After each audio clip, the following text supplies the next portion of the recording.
আসসালামু আলাইকুম রহমতুল্লাহ।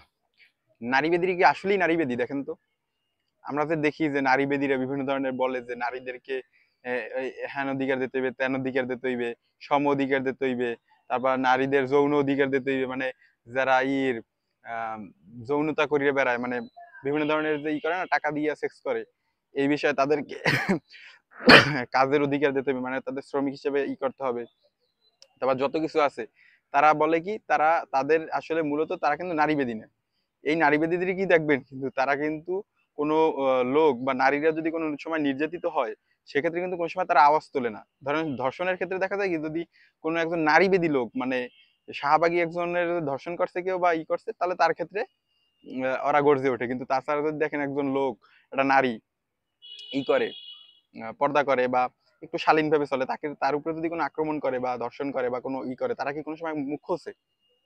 এ নারীবাদী শালার পাশে শাল শুয়ারের বাচ্চারা, তোরা কি মুখ খুলছিলি কোনোদিন?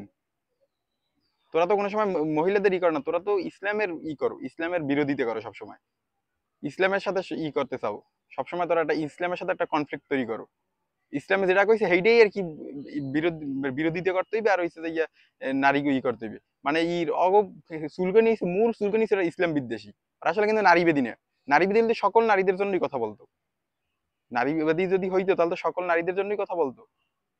এই যে আপনার স্বৈরাচার আমলে যে যত আলেমুল আমাদের অনেক স্ত্রীদেরকেও হ্যারাসমেন্ট করছে এরকম।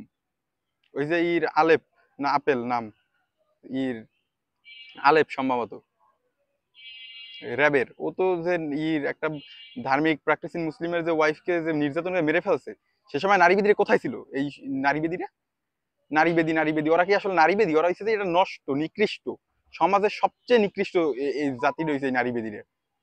আমাদেরকে আসলে এগুলো আসলে মাথায় রাখা উচিত সব সময়, ঠিক আছে? আর এই দেখেন না, জুলাই পরবর্তী সময় তো যা হচ্ছে আর কি, অতিরিক্ত ভালো পাইতে গেলে বা অতিরিক্ত করতে গেলে এইটাই হয়। সকলকে ধন্যবাদ। আসসালামু আলাইকুম রহমতুল্লাহ।